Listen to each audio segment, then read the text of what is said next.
नमस्ते ओं गम गणपतये नमः स्वर्णलक्ष्मी नमस्ते अस्तु परब्रह्म स्वरूपिणी राज्यं देहि धनं देहि सर्वकामांच देहि मे స్వర్ణలక్ష్మి అమ్మవారు ప్రతి ఒక్కళ్ళకి చక్కగా బ్రహ్మ జ్ఞానాన్ని ఇవ్వాలని, తద్వారా ప్రతి ఒక్కళ్ళు చక్కగా నవ్వుతూ హ్యాపీగా ప్రతి దాన్ని ఎంజాయ్ చేసే విధంగా ఉండాలని చెప్పేసి మనం అమ్మవారిని కోరుకుందాం. అంతేకాకుండా ప్రతి ఒక్కళ్ళకి చక్కగా రాజ్యం దేహి నాయకత్వ లక్షణాలని, ఒక అధికారాన్ని, పవర్ని, అథారిటీని అమ్మవారు ఇవ్వాలని, అలానే ధనం దేహి ప్రతి ఒక్కళ్ళకి విపరీతమైన ధనం ఇవ్వాలని, ఎక్కడుంటే అక్కడ ధనం ఉండాలని, ఆఫీసుల్లోనూ బ్యాంకుల్లోనూ ఇళ్లల్లోనూ ధనం శుభ్రంగా నింపుకొని ఉండాలని చెప్పేసి, అంతేకాకుండా సర్వకామార్థ సిద్ధి అనుకున్న పనులన్నీ అనుకున్న విధంగా అమ్మవారి ఇమ్మీడియట్లుగా నెరవేర్చే విధంగా మన అందరినీ ఆశీర్వదించాలని, అందరూ చక్కగా ఉండాలని చెప్పేసి అమ్మవారికి నమస్కారం చేసుకుంటూ, దానికి ముందుగా గణపతిని మనకి ధనాకర్షణ శక్తిని ప్రతి ఒక్కరికి ఇవ్వాలని చెప్పేసి మనం కోరుకుందాం.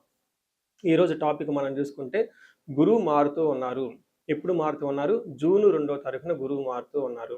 అయితే ఏంటి, నాకు లాభం ఏంటి, గురువు మారితే ఏంటి, దానివల్ల నేను నాకు అసలు ఏంటి అని మనం ప్రతి ఒక్కళ్ళు ఆలోచించుకుంటూ ఉంటాం.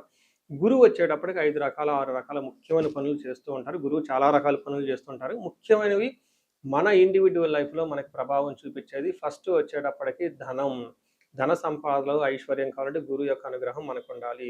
రెండోది సంతానం, పిల్లలు చక్కగా ఉండాలి, వాళ్ళు చదువుకోవాలంటే గురువు యొక్క అనుగ్రహం మనకు ఉండాలి. తర్వాత మనకి జ్ఞానం, అద్భుతమైన జ్ఞానం మనకు ఉండాలి. ఓకే, మనం చేసేది మంచినా చెడునా దాని గురించి లోతైన అవగాహన ఉండాలి. మనం చదువుకున్న జ్ఞానం మనకు ఉపయోగపడాలంటే గురువు యొక్క కృప మనకు ఉండాలి. అంతేకాకుండా ధర్మచింతన, మనం ఫాలో అయ్యేది కరెక్ట్ మార్గంలో ఉన్నామా, లేదంటే సన్మార్గంలో ఉన్నామా, లేదంటే తెలవకుండా వేరే మార్గంలో ఉన్నామా, రాంగ్ గైడెన్స్లో ఉన్నామా, రాంగ్ ఇన్ఫ్లుయెన్స్తో ఉన్నామా, ఇలాంటి యొక్క అన్ని విషయాలు మనకి గురువు ద్వారానే తెలుస్తుంది. ధర్మచింతన అంటారు. అంతేకాకుండా దైవభక్తి, టీచింగ్, ఇలా రకరకాల విషయాల్లో బంగారం, జ్యువెలరీ మనకి ఎలా ఉంటుంది ఏంటి, ఇలా ముఖ్యమైన యొక్క అంశాలు ప్రతి ఒక్కళ్ళ జీవితంలో గురువు మారటం ద్వారా మనకు ప్రభావితం చేయబోతుంటుంది. ఇది అయితే ఈ గురువు మార్పులో ఇంకా 2-3 ముఖ్యమైన ఇంపార్టెంట్ పాయింట్లు తెలుసుకోవాలి. ఫస్ట్, గురువు మిథున రాశిలో నుంచి కర్కాటక రాశిలోకి మారుతూ ఉన్నారు. ప్రతి సంవత్సరం గురువు ఒక్క రాశిలో తిరుగుతూ ఉంటారు, సంచారం చేస్తూ ఉంటారు. మిథున రాశి సక్సెస్ఫుల్గా 1 ఇయర్ అంతా కంప్లీట్ చేసుకొని ఇప్పుడు వాళ్ళు కర్కాటక రాశిలోకి వెళ్తున్నారు. అయితే కర్కాటక రాశిలోకి 12 సంవత్సరాల తర్వాత వచ్చి ఉన్నారు కాబట్టి ఈ యొక్క కర్కాటక రాశిలో గురు సంచారం చాలా ముఖ్యమైనది. ఎందుకంటే కర్కాటక రాశిలో గురువు ఉచ్చ స్థానంలో ఉన్నారు. మంచి చక్కగా ఈ సంవత్సరం అంతా పిల్లలు ఎవరు పుట్టినా కానీ వాళ్ళకి గురువు జాతకంలో వచ్చే స్థానంలో ఉండి మంచి యోగ్యతను ఇస్తూ ఉంటారని మనం చెప్పుకోవచ్చు. సో ఈ యొక్క ఉచ్చ స్థానంలో ఉన్న గురువు సంపూర్ణమైన ఫలితాన్ని, చక్కటి ఫలితాన్ని ప్రతి ఒక్కరికి ఇస్తూ ఉంటారు. అయితే వాళ్ళ యొక్క ప్రభావం 12 మనుషుల మీద ఉంటుంది. ఈ మనుషులందరూ 12 రకాల రాశులుగా విభజించడం జరిగింది. కొన్ని రాశులకి, చాలా వరకు రాశులకి అనుకూలంగాను, కొన్ని రాశులకు ప్రతికూలంగాను, కొన్ని రాశులకి సామాన్యంగాను ఉండే అవకాశం ఉంటుంది. ఇప్పుడు మనం గురువు ప్రతి ఒక్కళ్ళ రాశులకి మేష నుంచి మీన వరకు ఎలాంటి ఫలితాన్ని ఇస్తూ ఉంటారు, ఆ ఫలితాలను మనం ఎలా ఎంజాయ్ చేయొచ్చు, ఇన్ కేసు ఫలితాలు కనుక సరిగ్గా వాళ్ళకి అనుభవంలోకి రాకపోతే ఏం చేయాలి, అలానే కొన్ని రాశులకి ఖచ్చితంగా ప్రతికూలమైన పరిస్థితులు ఉన్నాయి, ఎలాంటి ప్రతికూలమైన పరిస్థితులు ఉన్నాయి, వాటిని తప్పించుకోవడానికి మనం ఎలాంటి పరిహారాలు చేసుకోవాలి అనేది కూడాను 12 రాశుల వైజ్గా ఆ రాశికి ఎలాంటి ప్రభావం ఉంటుంది, దానికి మనం ఎలాంటి పరిహారాలు చేస్తే చక్కగా ఉంటామో కూడా మనం ఈ వీడియోలో మనం చక్కగా తెలుసుకుందాం. కన్యరాశి ఈ గురువు యొక్క సంచారం వల్ల బాగా లాభపడబోయే రాశుల్లో ఒక రాశి కన్యరాశి అని మనం చెప్పుకోవాలి. జనరల్గా కన్యరాశి వాళ్ళకి బాగుంది. 2026లో నేను రాశి ఫలాల్లో కూడా చెప్పాను, ఉగాది రాశి ఫలాల్లో ఏ విధంగా గురువు వీళ్ళకి చక్కగా మంచి శుభం చేయబోతున్నాడో చూద్దాం. ఫస్ట్ మన మహర్షులు సంస్కృతంలో గ్రంథంలో ఏ విధంగా వివరించారో చూద్దాం. యశో వృద్ధి, బలం, తేజం, సర్వత్ర విజయం, సుఖం, శత్రునాశాంతః, మంత్ర సిద్ధి, ఏకాదశి గతో గురువు గనక 11వ స్థానంలో ఉంటే అత్యంత అద్భుతమైన ఫలితాలు ఉంటాయి. ఏంటది? యశో వృద్ధి, మీకు కీర్తి ప్రదేశాలు చాలా బాగుంటాయి. రెండవది బలం, శారీరకంగా చాలా బలంగా ఉంటారు. తేజస్సు, మీ ముఖం చాలా కాంతివంతంగా కలకలలాడుతూ ఉంటుంది. సర్వత్ర విజయం, మీరు పట్టుకున్న బంగారం ప్రతిదీ మీకు కలిసి వస్తుంది. ఎంత మంచి టైం మీకు మళ్ళీ కన్యరాశి వాళ్ళకి 12 సంవత్సరాల తర్వాత వస్తుందని గుర్తుపెట్టుకోండి. తర్వాత విజయం, ఏది పట్టుకున్నా మీ సక్సెస్ వస్తుంది. నెక్స్ట్ చూడండి, మా ఫింగర్స్ ఇలా పెరిగిపోతుందన్నమాట. సుఖంగా ఉంటారు. చూడండి, శత్రునాశ, మీకు శత్రువులు అనేవాళ్ళు ఉండరు. శత్రువులు మిమ్మల్ని చూసిన వెంటనే అలా వెళ్ళిపోతూ ఉంటారు ఇంకంతే. అంతేకాకుండా మంత్రసిద్ధి నాకు బాగా నచ్చింది. మంత్రసిద్ధి. ఇప్పటి వరకు మీరు ఎవరైనా గనక మంత్రానుష్ఠానం చేసి ఉంటే, దేవతల అనుగ్రహం మీకు కలగలేదనుకుంటే ఇది బెస్ట్ టైం. మీరు విష్ణు సహస్రనామం తీసుకోండి, లలితా సహస్రనామం తీసుకోండి. శ్రీ విద్యలో చాలామంది చేస్తూ ఉన్నారండి. ఈ మధ్య పాపులర్ కూడా అయిపోయింది శ్రీ విద్య గురించి. ప్రతి ఒక్కరు చాలామంది మేము ఈ దశలో ఉన్నాం, ఈ దశలో ఉన్నాం, పంచాదశి, షోడశి రకరకాల మంత్రాలన్నీ మేము తీసుకున్నామని చేస్తున్నారు. ఇలాంటి వాళ్ళకి మంత్రసిద్ధి వస్తుంది. లక్ష్మీనరసింహస్వామి ఎనీ మంత్రం మీరు తీసుకోండి, ప్రాక్టీస్ చేయండి. గాయత్రి మంత్రం ఇలా మంత్రసిద్ధి మీకు ఏదైనా కనుక చేస్తే మంత్రసిద్ధి వస్తుంది. చూసారు కదా, ఒక్క గురువు వల్ల మీకు 8 రకాల లాభాలు అయితే రాబోతున్నాయి. ఇది బెస్ట్ టైం అని మీరు గమనించుకోవాలి. దీనితో పాటు మ్యారేజ్లకు అనుకూలంగా ఉంటుంది. అన్నాదమ్ముల మధ్య సమస్యలు ఉంటే సమస్యలన్నీ పోతాయి. పిల్లలు పుట్టే అవకాశం ఎక్కువగా ఉంటుంది.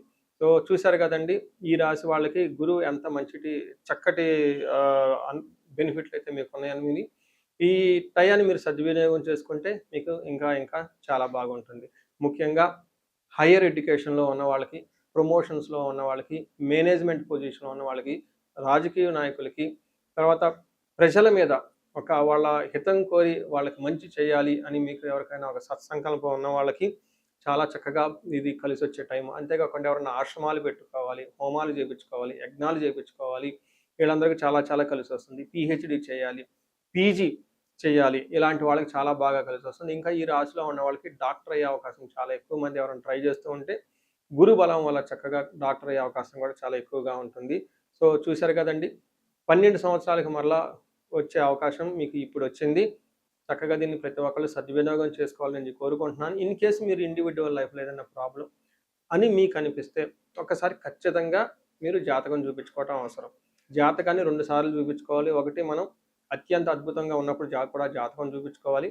అత్యంత కొంచెం ఇబ్బందుల్లో ఉన్నప్పుడు కూడా జాతకం చూపించుకోవడం చాలా అవసరం. సో చూశారు కదా, గురువు ఈ రాశి వాళ్ళకి ఎలాంటి అనుకూల ప్రతికూలాలు తీసుకుని వస్తున్నారు, ఫలితాలు తీసుకుని వస్తున్నారు, అనుభవంలోకి రాబోతున్నాయో ఈ జూన్ నుంచి 2027 జూన్ వరకు, 2026 జూన్ నుంచి 2027 జూన్ వరకు ఎలాంటి ఫలితాలు ఉన్నారో మనం తెలుసుకుందాం.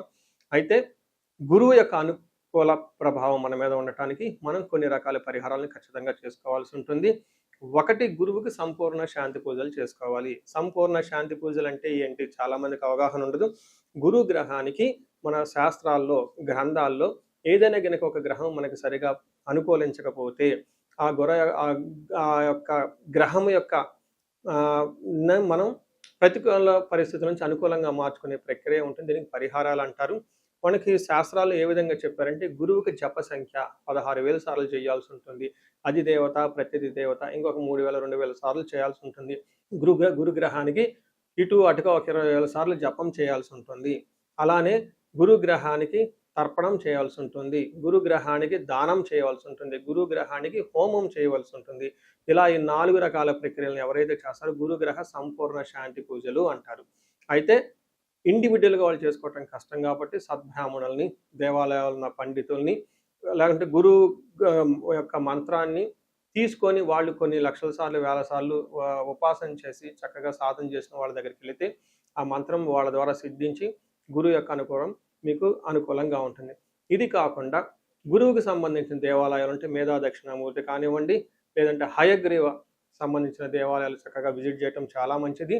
ఇంకా ముఖ్యంగా గురు గ్రహం యొక్క శాంతికి మీరు ఆశ్రమాలు చక్కగా విజిట్ చేయొచ్చు. భగవద్గీత, పురాణాలు, వేదాలు, వేదాంతాలు, ఇలా యాన్షియంట్ స్క్రిప్చర్స్, పురాతనమైన గ్రంథాలను తెలుసుకొని అర్థం చేసుకుంటే చాలా బాగుంటుంది. గురుగ్రహ శాంతి గురించి ఇంకొకటి ముఖ్యమైనదంటే, మీకు చదువు చెప్పిన గురువుల్ని వాళ్ళ దగ్గర ఆశీర్వాదం తీసుకోవడం చాలా ఇంపార్టెంట్. సాధువుల్ని, తర్వాత మీ ఇంటికి ఎప్పటి నుంచో అనాదిగా ఉన్న పురోహితులు, బ్రాహ్మణులు, వాళ్ళు మీకు మంచి చెడు చెబుతుంటారు. అలాంటి వాళ్ళని మీరు సత్కరించడం, గౌరవించడం, వాళ్ళకి దక్షిణలు ఇవ్వటం, ఇవన్నీ చేస్తే గురువు యొక్క గురు గ్రహం యొక్క అనుకూలం మీకు అనుకూలంగా ఉంటుంది.